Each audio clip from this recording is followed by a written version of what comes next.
أعوذ بالله من الشيطان الرجيم. بسم الله الرحمن الرحيم. السلام عليكم ورحمة الله وبركاته. الحمد لله رب العالمين، والصلاة والسلام على أشرف الأنبياء والمرسلين وعلى آله وصحبه أجمعين. رب اشرح لي صدري ويسر لي أمري واحلل عقدة من لساني يفقهوا قولي. سبحانك لا علم لنا إلا ما علمتنا إنك أنت العليم الحكيم، ولا حول ولا قوة إلا بالله العلي العظيم. أما بعد. Ayat yang ke-28 dari surah Ar-Rum. Sama-sama kita bacakan ayat-ayat ini. Firman Allah Ta'ala, A'udzu billahi minasy syaithanir rajim. ضرب لكم مثلا من أنفسكم هل لكم مما ملكت أيمانكم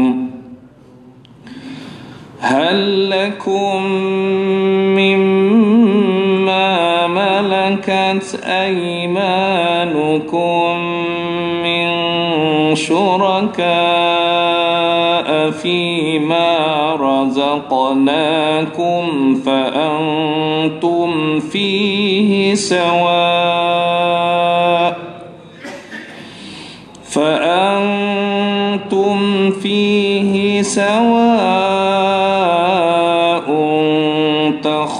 تخافونهم كخيفتكم أنفسكم كذلك نفصل الآيات لقوم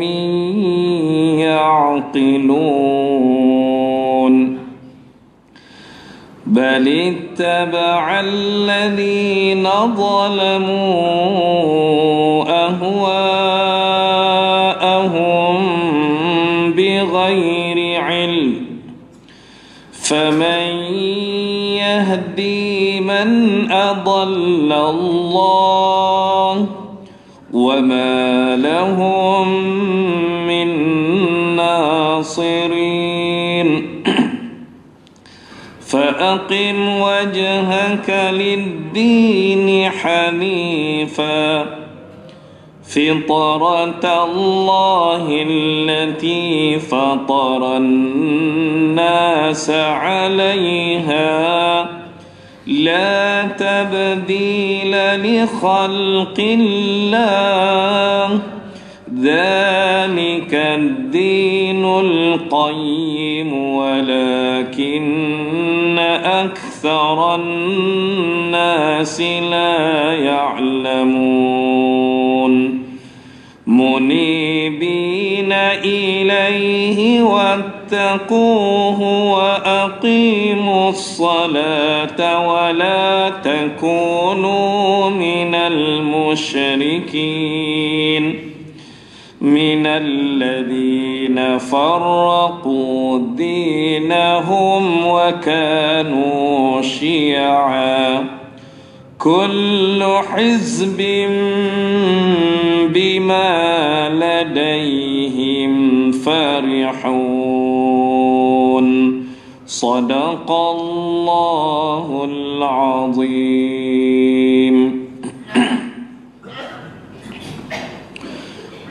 ضرب لكم مثلا من أنفسكم هل لكم مما ملكت أيمانكم من شركاء فيما رزقناكم فأنتم فيه سواء تخافونهم كخيفتكم أنفسكم كذلك نفصل الآيات لقوم يعقلون.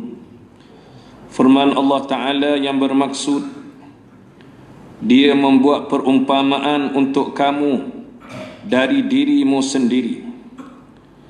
Apakah ada di antara hamba sahaya yang dimiliki oleh tangan kananmu sekutu bagimu dalam memiliki rezeki yang telah kami berikan kepadamu? maka kamu sama dengan mereka dalam hak mempergunakan rezeki itu. Kamu takut kepada mereka sebagaimana kamu takut kepada dirimu sendiri. Demikianlah kami jelaskan ayat-ayat bagi kaum yang berakal. Bal ittaba'a alladhina zalamu ahwa'ahum bighairi ilm faman yahdi man adalla Allah wa ma lahum min nasirin. Tetapi orang-orang yang zalim mengikuti hawa nafsunya tanpa ilmu pengetahuan, maka siapakah yang akan menunjuki orang-orang yang telah disesatkan Allah, dan tiadalah bagi mereka seorang penolong pun. Fa'aqim wajhaka lid-dini hanifa fitratallahi allati fataran nasa 'alayha la tabdila li khalqillah dhalika ad-dinul qayyim walakin aktharan nasi la ya'lamun. Maka hadapkanlah wajahmu dengan lurus kepada agama Allah. Tetaplah di atas fitrah Allah yang telah menciptakan manusia menurut fitrah itu. Tidak ada perubahan pada fitrah Allah. Itulah agama yang lurus, tetapi kebanyakan manusia tidak mengetahui. Munibina ilaihi wattaquh wa aqimus salah wa la takunu minal musyrikin. Dengan kembali bertaubat kepadanya dan bertakwa kepadanya, serta dirikanlah salat, dan janganlah kamu termasuk orang-orang yang mempersyirikkan Allah. Minal ladzina farraqu dinahum wa kanu syi'a kullu hizbin bima ladaihim farihun.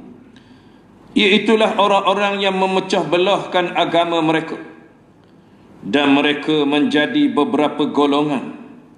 Tiap-tiap golongan merasa bangga dengan apa yang ada pada golongan mereka. Sadaqallahul azim. Tuan-tuan, puan-puan muslimin muslimat yang dirahmati Allah Ta'ala sekalian, ayat-ayat yang kita baca menceritakan kepada kita beberapa perkara. Yang pertamanya, Allah Ta'ala membuat perumpamaan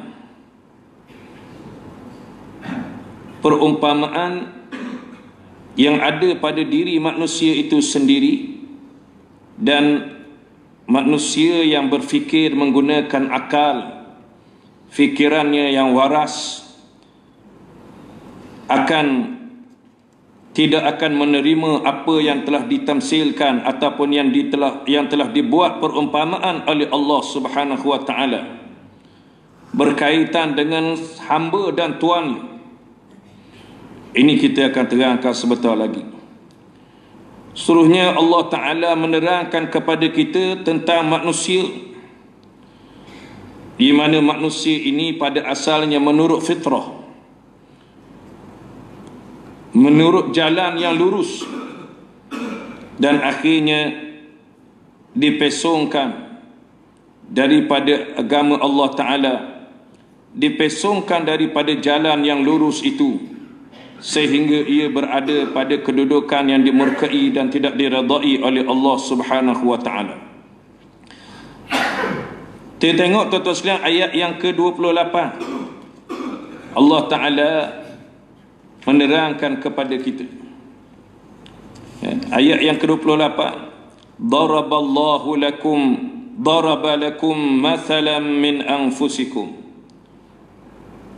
Dia membuat perumpamaan untuk kamu dari dirimu sendiri.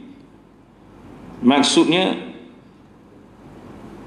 Allah Ta'ala membuat perumpamaan yang ada kaitan dengan manusia itu supaya manusia itu faham. Ini maksud kita sebagai hamba, Allah Ta'ala sebagai Tuhan.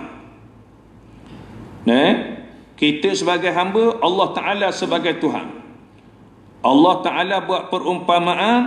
Dia kata apa? Apakah ada di antara hamba sahaya yang dimiliki oleh tangan kananmu sekutu bagimu dalam memiliki rezeki yang telah kami berikan kepadamu?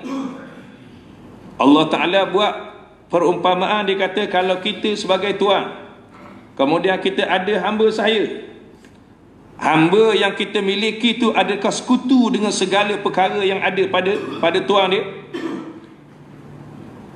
Sekutu ni mana apa? Maknanya kita macam bersyarikat dengan dia. Dalam banyak perkara, terutama dalam bab rezeki. Disebut ni berkaitan dengan rezeki. Berkaitan dengan rezeki. Adakah hamba itu layak guna harta yang kita miliki? Kita tuan, dia hamba. Adakah dia layak guna harta milik kita ni ikut pandai dia? Ikut suka hati dia? Kalau kita jadi tuan, kita kita kata tak, mana boleh duit kita. Harta kita, mu hamba, mu kerja. Mu patutnya ikut aku nak beri. Mu buat kerja sekian, aku balas sekian. Mu buat kerja banyak ni, aku beri banyak ni. Tu. Jadi hamba tu, kalau kata Allah Ta'ala, kalau kita sebagai Tuhan, kalau kita kata aku tak beri kamu, ini adalah hak aku, maka itu adalah hak bagi kita sebagai Tuhan. Tapi tuan-tuan sekalian, kita tidaklah zalim. Kita tidak zalim sebab kita tahu hamba ini dia adalah manusia dan berkhidmat dengan kita. Bila dia buat satu kerja, maka selayaknya kita beri mengikut kerja yang dia buat, maka dibalas dengan khidmat yang telah diberikan kepada tuannya. Maka sebab itu tuan-tuan sekalian, Allah Ta'ala buat perumpamaan ni oleh kerana orang Arab zaman dulu mereka mempunyai hamba. Zaman sekarang ni kita tak ada hamba dah, cuma ada orang gaji je. Orang gaji pun tak layak. Hamba ni menjadi milik. Hamba ni barang milik. Barang milik. Hamba dia tak ada hak apa-apa satu pun. Tu, tak ada hak apa-apa. Cuma ya tuan-tuan sekalian, oleh kerana dia ni tuan, dia ada ihsan, dia ada peri kemanusiaan, dia ada rasa kalau orang beri khidmat, maka dia perlu beri upah, beri balasan kepada dia. Baik, jadi tuan-tuan dimuliakan Allah, hamba itu tidak boleh buat ikut pandai dia, nak buat gitu, nak buat gini. Seorang hamba dia mesti ikut peraturan. Kalau kita sebagai pekerja, kerja kerajaan ke, kerja swasta ke, ada peraturan kan? Peraturan. Orang kerja swasta, orang kerja kerajaan masuk pukul 8 umpamanya. Hak kerja dak fleksibel masa dia lah. Kerja masuk pukul 8. Jadi tuan-tuan balik pukul 4.30. Itu contohlah. Ada orang kerja shift, dia masuk pukul 7. Tengok 8 jam. Kira 8 jam pula. Siapa pukul apa? Kopak tukar pula shift lain. Tuan-tuan sekalian, itu khidmat. Ada peraturan yang telah ditetapkan oleh majikan, oleh ketua. Maka ketetapan atau peraturan itu mesti dipatuhi oleh kita. Kita bukan hamba, tapi kita hanya pekerja. Kita hanya pekerja. Maka tuan-tuan sekalian, kalau kita pekerja pun kita patut. Hamba lagi hamba barang milik, nak buat guana pun boleh. Maka sebab itu tuan-tuan sekalian, adakah kita sebagai pekerja kita boleh buat ikut pandai kita? Boleh. Kita pergi kat keraninya, dia kata kerani mai buat keluar PT 500. Aku nak guna ni, nak beri ke orang lain. Ikut pandai dia. Sedap. Sedap dia ikut pandai dia je. Hari ni nak hari pukul 10. Pukul 12 tengah hari baru nak mari. Nak tidur. Siapa? Tengah hari. Peraturan kerja tu ada dah. Kalau kita hak gitu pun kita dak kenal dah lah. Dak betul dah. Dan dia layak dia potong gaji dia. Dia layak tidak dilayan, tidak perlu diberikan kepada dia kerana dia meninggalkan kerja dia. Tu kita sebagai pekerja.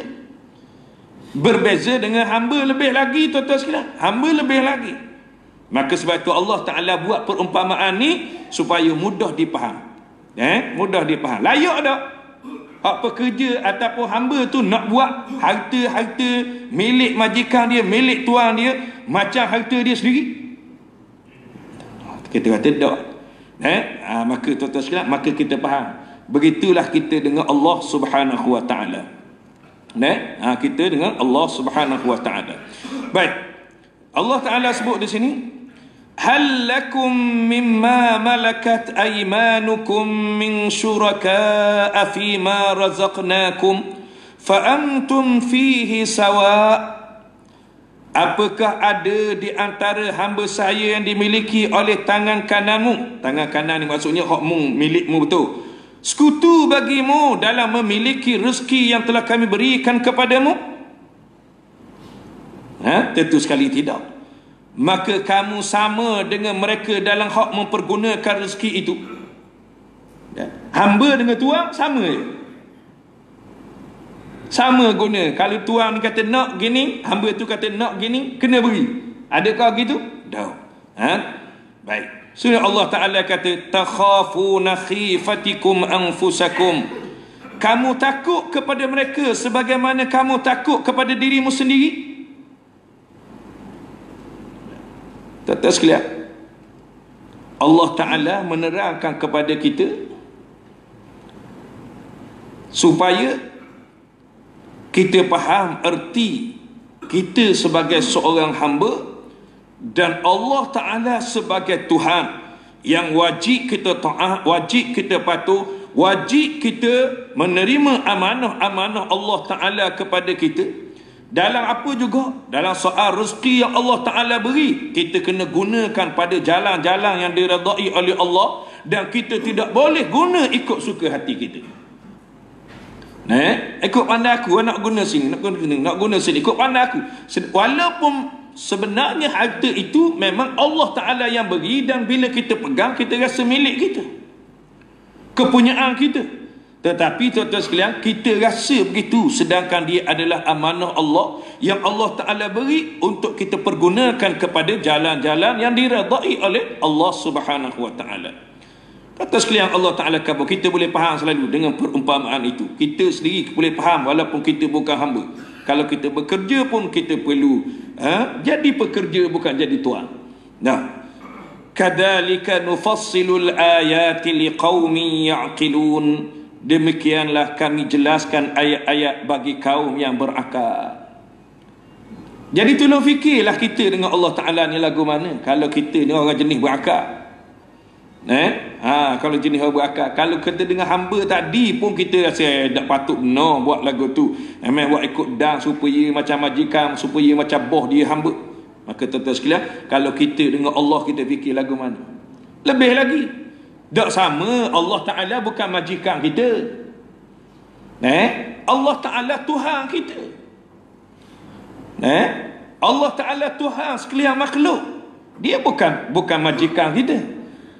Kalau majikan boleh buat persatuan, buat piket, buat apa benda ni, demonstrasi ke apa ke, tak. Kita dengan Allah Ta'ala bukan majikan. Dia adalah Tuhan, kita adalah hamba. Dalam satu hadis disebut kepada kita, tuan-tuan sekalian, dalam hadis itu disebut pesanan yang disampaikan oleh Nabi Yahya alaihi salam, Nabi Isa alaihi salam. Antara dua tu, dia sepupu dua tu. Dan hadis itu disebut satu perumpamaan, pesanan kepada kaum Bani Israel. Dia buat perumpamaan, dia kata jangan syirik dengan Allah. Jangan syirik dengan Allah. Dia kata kalau seorang lelaki yang telah membeli seorang hamba, telah membeli seorang hamba dengan habis duitnya, menghabiskan duitnya, beli seorang dengan harapan hamba itu buat kerja berkhidmat untuk dia. Tiba-tiba hamba ini pergi berkhidmat dengan orang lain. Dia pergi berkhidmat dengan orang lain. Dia tidak berkhidmat dengan tuan dia. sedangkan yang beli dia adalah tuang dia, tapi tiba-tiba dia pergi buat kerja ke orang lain, buat kerja dengan orang ni, buat kerja dengan orang ni, buat kerja dengan orang ni. Maka tuan-tuan sekalian, ini di antara perumpamaan yang dibuat kepada kaum Bani Israel dan kepada kita juga, sebab di hadis Nabi SAW yang menunjukkan tidak sama sekali akan diredai orang yang macam ni. Sebab apa? Bila dia telah diberikan rezeki dengan sekian-sekian, tiba-tiba dia tidak berkhidmat kepada tuan dia, tetapi dia berkhidmat kepada orang lain yang bukan pada tuan dia, yang tidak layak untuk dia berbakti dan berkhidmat. Dia memperhambakan diri kepada yang lain daripada Allah. Maka tuan-tuan sekalian, ini semua kita kena elok. Ini perumpamaan mudah untuk kita faham. Seluruhnya tuan-tuan sekalian, Allah Ta'ala sebut balittaba'al ladhina zalamu ahwa'ahum bighairi ilm. Tetapi orang-orang yang zalim mengikuti hawa nafsunya tanpa ilmu pengetahuan. Orang yang zalim di sini tuan-tuan sekalian, yang dimaksudkan oleh Allah Subhanahu wa Ta'ala ialah orang yang syirik kepada Allah. Orang yang syirik, zalim-zalim ni, dia bukan semata-mata orang buat jahat. Orang bunuh orang, memang zalim dia jahat. Orang buat khianat ke orang, memang kita kata tak betul, salah. Tapi di sini yang dimaksudkan dengan zalim, dan kezaliman yang paling besar, yang lebih besar daripada berzina, lebih besar daripada bunuh orang, lebih besar daripada dia buat maksiat-maksiat yang lain, iaitulah syirik kepada Allah Ta'ala. Sebab itu ketika mana Luqman memberikan nasihat kepada anaknya, Luqman kata kepada anak dia, ya bunayya la tusyrik billah inna syirka la zulmun azim. Wahai anak kesayanganku, jangan kamu syirik dengan Allah. Sesungguhnya syirik itu kezaliman yang besar. Kezaliman yang besar itu syirik. Sebab apa? Sebab syirik Allah Ta'ala tak apa. Di dalam ayat Al-Quran disebutkan kepada kita, innallaha la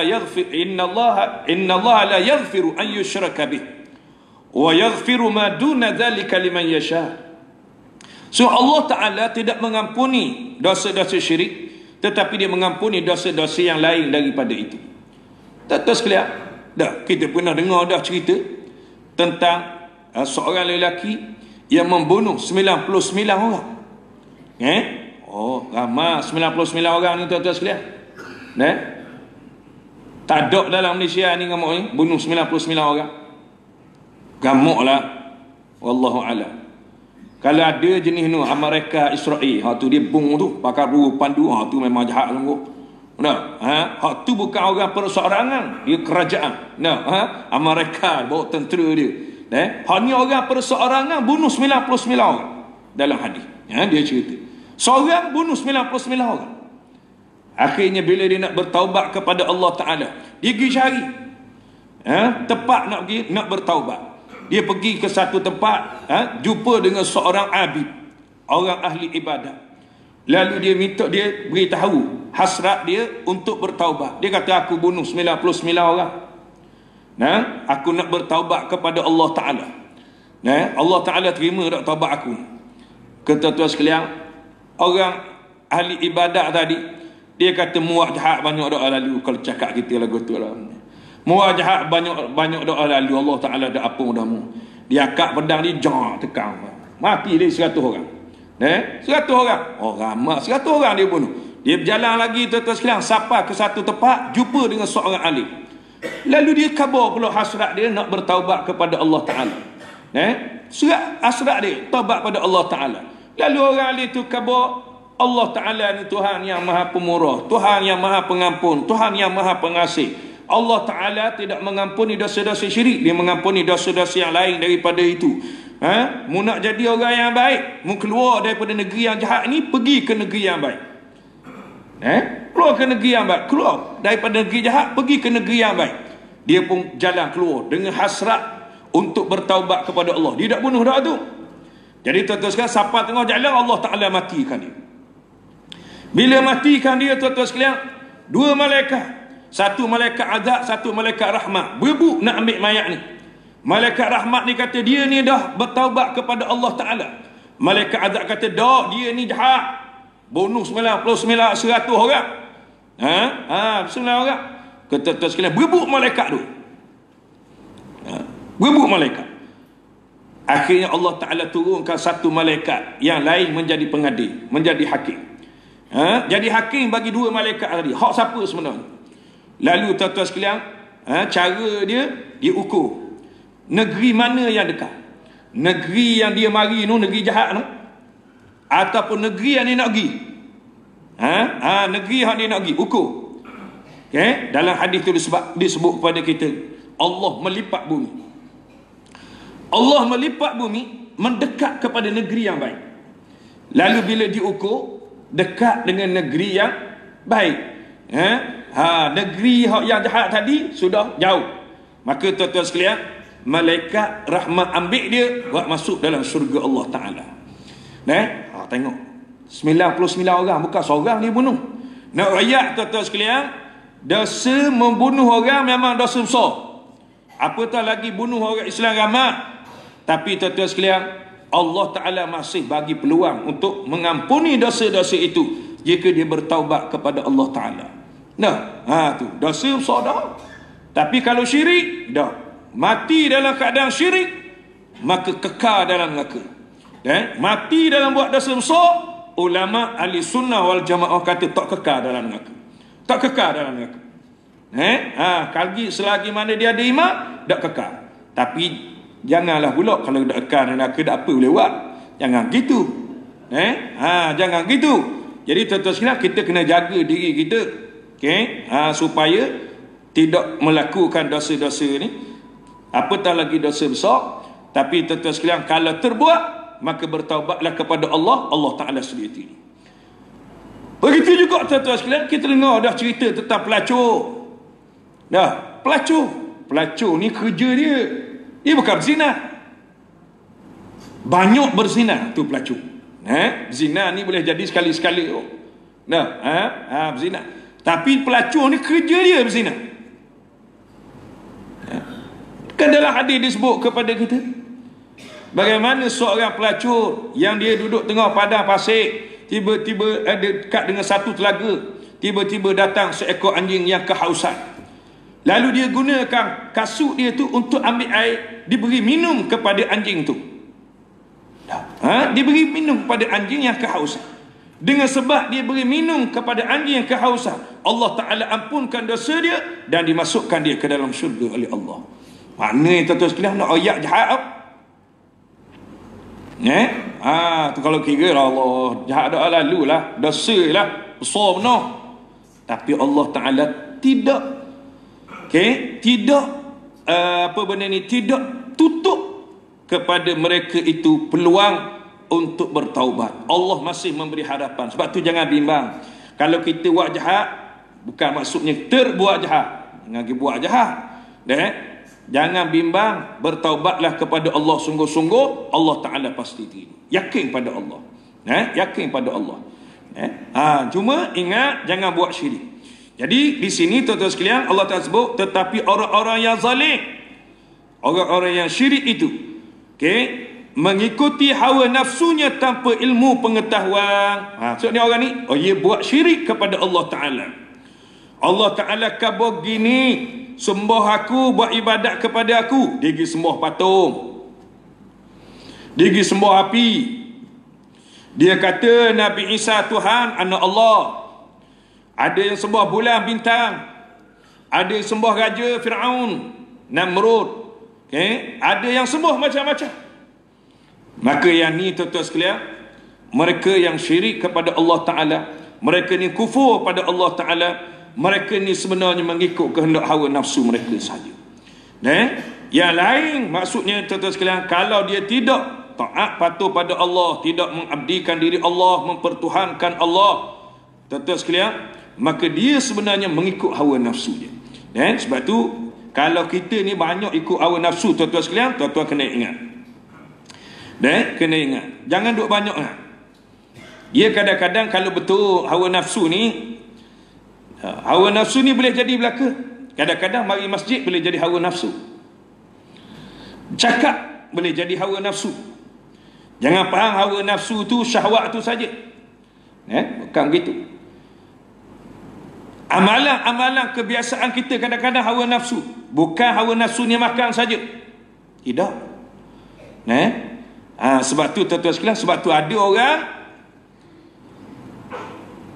yang baik, sembahyang, puasa, zakat, haji, umrah, baca Quran, sebab dak lawang nafsu dia, dak belaga. Maksudnya nafsu dia seiring. Tiba-tiba ada satu kes, satu isu, satu perkara yang berlawan dengan hawa nafsu dia. Masa tu baru boleh tahu dia ikut mana sebenarnya. Hari ni kita molek mari sejik suka dah. Sebab kita tak ada benda suka, kita mari.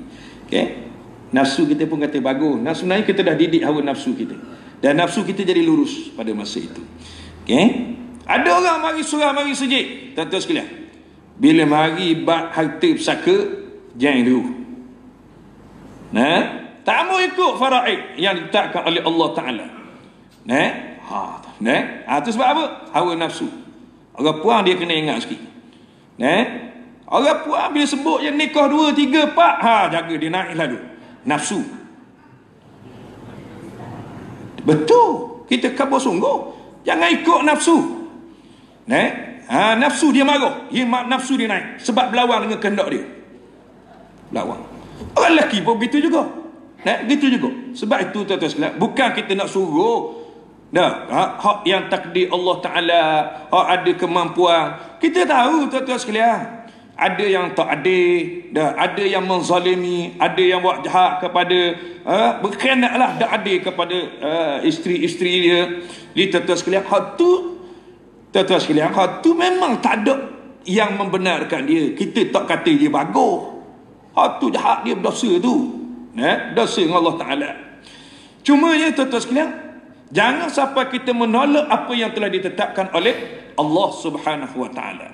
Bila kita menolak yang ditetapkan Allah Ta'ala, maka itu tuan-tuan sekalian menandakan kita sebenarnya sedang berlawan dengan Allah Ta'ala. Nafsu kita berlawan. Ramai juga. Ni ramai-ramai ada kena atas kepala kita ni. Kalau kena atas kepala kita satu-satu isu dia kata, tak ada rasa-rasa. Kepala kerah belaka.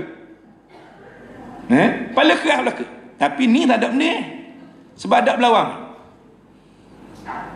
Kalau dah ia bala, jaga. Seorang seorang ayat Quran, hadis-hadis dah bala. Tidak kira ayat Quran, hadis tidak kira dah. Sebab apa? Masa tu hawa nafsu menguasai dia. Sebab tu kena ingat tuan-tuan sekalian, hawa nafsu ni bahaya. Bahaya. Baik. Sebab tu tuan-tuan sekalian, hawa nafsu akan membawa seseorang kepada kesesatan. Lari jauh. Sebab tu tuan-tuan sekalian, biar kita betul balik. Hak benda kita buat ni ialah kita buat semayang, puasa, zakat, haji. Kita buat ibadat itu, buat ibadat ini. Tuan-tuan sekalian, kita niat kerana Allah dalam hati kita. Kalau kita niat benda lain, tuan-tuan sekalian, dia sebenarnya hawa nafsu. Nafsu. Ada orang ni, lagu tu dia tengok, mengajar. Dia tak fikir benda orang sebut mengajar tu. Tapi dia tak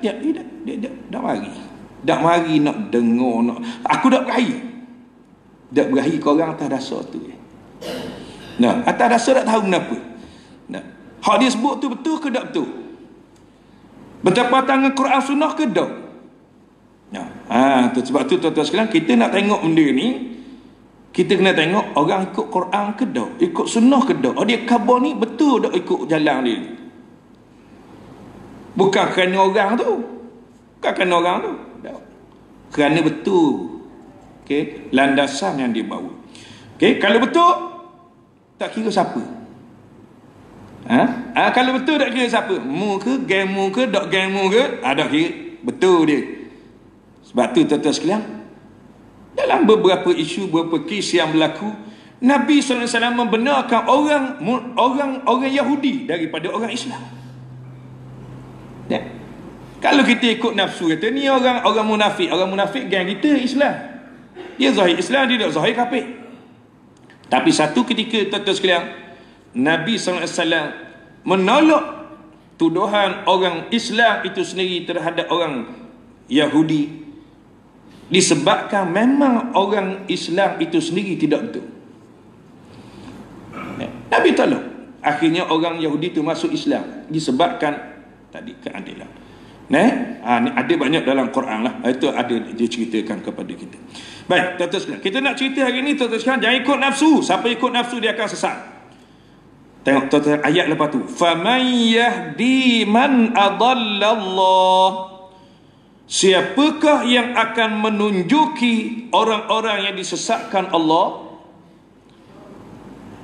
Kalau sudah ada ketetapan daripada Allah Ta'ala dia menjadi orang yang sesat, maka tuan-tuan sekalian, pada masa itu carilah siapa dia pun, orang alim besar mana pun pergi, bacalah Quran 14 kali tamat depan dia, bacalah kitab-kitab hadis sahih tu habis, baca depan dia, buih mulut tak buih mulut, tuan-tuan sekalian, dia akan sampai hidayah petunjuk ke dalam hati.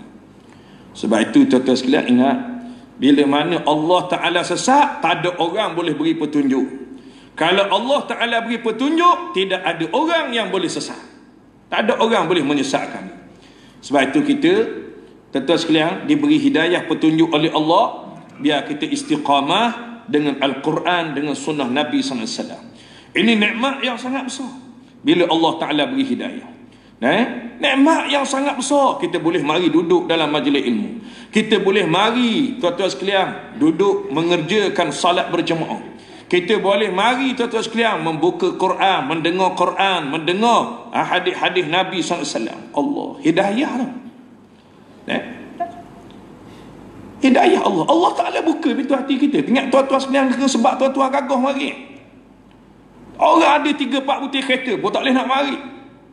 Bukan kita nak marah ke dia, tak, tuan-tuan. Allah Ta'ala beri hidayah kepada kita sehingga hati kita rasa nak mari. Sebab tu bila Allah Ta'ala beri hidayah, tuan-tuan sekalian, jangan kita sesatkan dia, jangan kita lari, pesongkan hati-hati kita. Sebab tu Nabi, Allah Ta'ala sebut dalam Quran satu ayat, yang mana ayat itu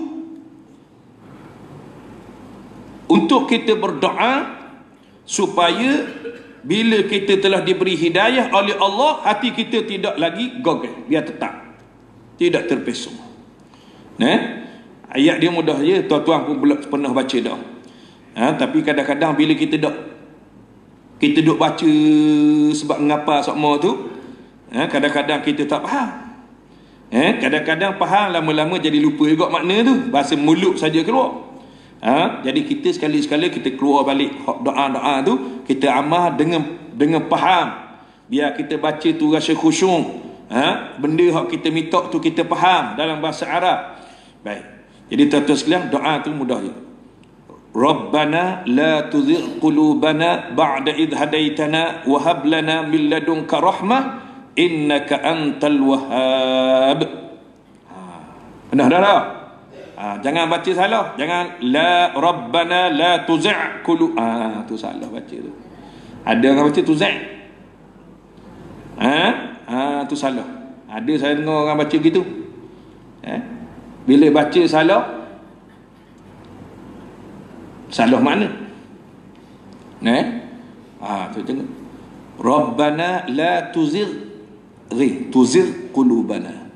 Okey? Okey. Boleh sama-sama kita baca. Rabbana la tuzigh qulubana ba'da idh hadaitana wa hab lana min ladunka rahmah innaka antal wahhab. Okey. Makna dia tuan-tuan sekalian ialah, ya Allah, ya Tuhan kami, jangan engkau pesongkan hati kami setelah engkau beri petunjuk kepada kami dan kurniakan kepada kami dari sisimu rahmat. Sesungguhnya engkaulah Tuhan yang maha memberi rahmat. Dengar sekali lagi sebut. Kita aja. Rabbana la tuzigh qulubana ba'da idh hadaitana wa hab lana min ladunka rahmah innaka antal wahhab. Ya Allah, ya Tuhan kami, jangan Engkau pesongkan hati-hati kami setelah Engkau beri hidayah petunjuk kepada kami, dan kurniakan kepada kami rahmat dari sisimu. Sesungguhnya Engkaulah Tuhan yang maha pemberi rahmat. Jadi ini doa untuk supaya hati kita itu sentiasa berada di atas landasan yang benar setelah Allah Ta'ala beri hidayah petunjuk.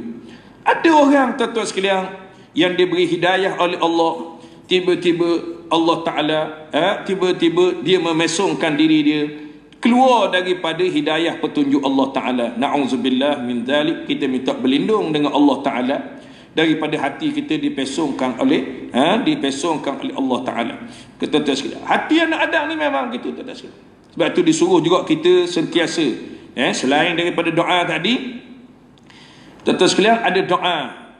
Doa juga ni daripada hadis, daripada hadis Nabi SAW yang perlu. Tadi ayat Quran, ni hadis Nabi, untuk meneguhkan iman dan meneguhkan pendirian kita di atas agama Islam yang benar ini. Nabi ajar kepada kita, ya muqallibal qulub.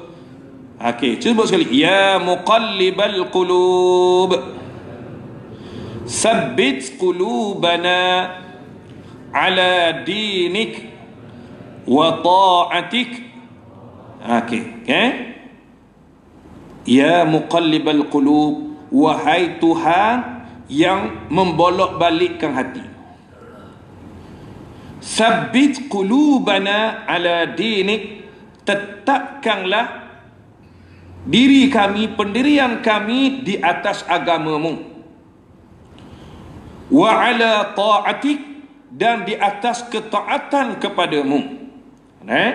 Jadi kita minta dengan Allah, Tuhan yang membolak-balikkan hati ini, supaya menetap, meneguhkan pendirian kita dengan Islam dan dengan buat taat, buat baik. Yang buat baik. Ada tambahan juga, ya musarrifal qulub, sarrif qulubana ala ta'atik. Sarrif, wahai ya muqallib, ya musarrifal qulub, wahai Tuhan yang menggerak, yang menjalankan hati. Jalankanlah hati-hati kami ni untuk buat taat, untuk buat taat kepadamu. Maka tuan-tuan sekalian, itu doa. Itu kita kena amal. Selain daripada itu, doa untuk elok kita dari syirik. Syirik ni ada syirik kecil, ada syirik besar. Syirik kecil ada, syirik besar ni. Saya sebut acak gadah dah. Tapi tuan-tuan sekalian, begitulah. Kadang-kadang kita lupa amal pula. Kita manusia kan. Kadang-kadang kita ingat, kadang-kadang kita lupa. Bila sebut, rasa semangat sikit nak buat. Kalau senyap lama, lupa gitu. Jadi bila kita ulang sebut, kita pun rasa semangat. Untuk hindarkan diri kita daripada syirik, sama ada syirik kecil ataupun syirik besar. Nabi ajar kita supaya kita baca doa ni pada waktu pagi dan pada waktu petang. Dalam maksurat tu ada, Allahumma inni a'udzubika min an usyrika bika syai'an na'lamuh wa astaghfiruka lima la a'lamuh. Okey. Waktu kita dah biasa dengar. Saya ulang sekali lagi. Allahumma inni a'udzubika min an usyrika bika syai'an a'lamu wa astaghfiruka lima la a'lamu. Kalau jadi terimam, Allahumma inna na'udzubika min an nusyrika bika syai'an na'lamu wa nastaghfiruka lima la na'lamu. Okey, makna dia, ya Allah, sesungguhnya kami mohon perlindungan denganmu daripada syirik yang kami tahu dan kami minta berlindung denganmu daripada syirik yang kami tidak tahu. Syirik ni tuan-tuan sekalian ada benda. Syirik kecil yang melibatkan hati kita, bersifat riak, sum'ah, ghurur. Ni orang panggil syirik kecil. Syirik ni kadang-kadang tak sedar. Hati kita terkeluar. Kita buat satu ibadah, satu amalan-amalan yang diperintah oleh Allah, tapi tidak kerana Allah Ta'ala, kerana riak dan sebagainya, ujub. Maka tuan-tuan sekalian dipanggil ni syirik kecil. Okay? Nabi kata ni syirik kecil ni ibarat macam semut hitam duk jalan tengah malam gelap gelita. Maka payah nak hitam. Payah nak hitam. Maka tuan-tuan sekalian, maka Nabi kata baca ni, baca doa ni, baca ni pagi petang, supaya kita dilindungi daripada melakukan syirik. Lakukan syirik. Jadi itu tuan-tuan sekalian doa. Wa ma lahum min nasirin faman yahdi man adalla Allah. Maka siapakah yang akan memberi petunjuk kepada seseorang yang telah disesatkan oleh Allah? Maknanya tidak ada lagi petunjuk kalau Allah Ta'ala nak sesatkan kepada seseorang. Maknanya dia, orang nak berusaha lagu mana pun tak boleh. Kalau orang sudah dapat petunjuk pun begitu juga. Kalau Allah Ta'ala nak beri petunjuk, maka tidak ada yang dapat menghalang seseorang daripada mendapat petunjuk daripada Allah. Maka tuan-tuan sekalian, Allah Ta'ala kata kalaulah dia dah sesat, wa ma lahum min nasirin, tidak akan ada orang yang akan menolong mereka. Tak ada orang boleh tolong. Dia minta jauh tuan-tuan sekalian. Jadi sekadar tu malam ni ayat 30 tu sambung minggu depan pula. Tak apa tuan-tuan sekalian. Tuan-tuan jangan hantu sangat Ustaz kata baca ayat banyak-banyak, lepas tu dah habis. Kan kita baca ayat Quran boleh pahala. Ulang 10 kali pun dah apa. Kan saya baca sikit kan, kaki saya dak-dang pula. Dak-dang pas sini dak isi lagi. Jadi kena sambung pula. Tak apa, kita baca boleh pahala insya-Allah. Sekadar itu, kullu qawli hadza astaghfirullahal azim li wa lakum wa billahi taufiq hidayah. Assalamualaikum warahmatullahi wabarakatuh. Wallahu alam. I'lam tuan-tuan sekalian, insya-Allah 16 hari bulan, hari Jumaat, hari Khamis malam Jumaat ini kuliah maghrib Ustaz Muzani Abdul Rahman. Kemudian 29 hari bulan, hari itu kita beritahu 28 hari bulan. Okey. Saya bersamaha Datuk Mufti ada persidangan. Jadi dia tak dapat hadir pada malam tu, dia ada di Kuala Lumpur. Jadi dia ubah sikit lewat sehari. Jadi 29 malam, 29 hari bulan, malam apa tahu? 29. Jadi kuliah maghrib saya bersamaha Datuk Dr. Zulkifli Muda, Mufti Negeri Terengganu, yang akan datang untuk berkuliah maghrib di masjid kampung kita. Jadi semua dijemput hadir lah, semua dijemput hadir, dan tolong sampaikan kepada rakan-rakan kita, jiran tetangga kita, bawa anak-anak keluarga kita insya-Allah bersama-sama. Wallahu a'lam.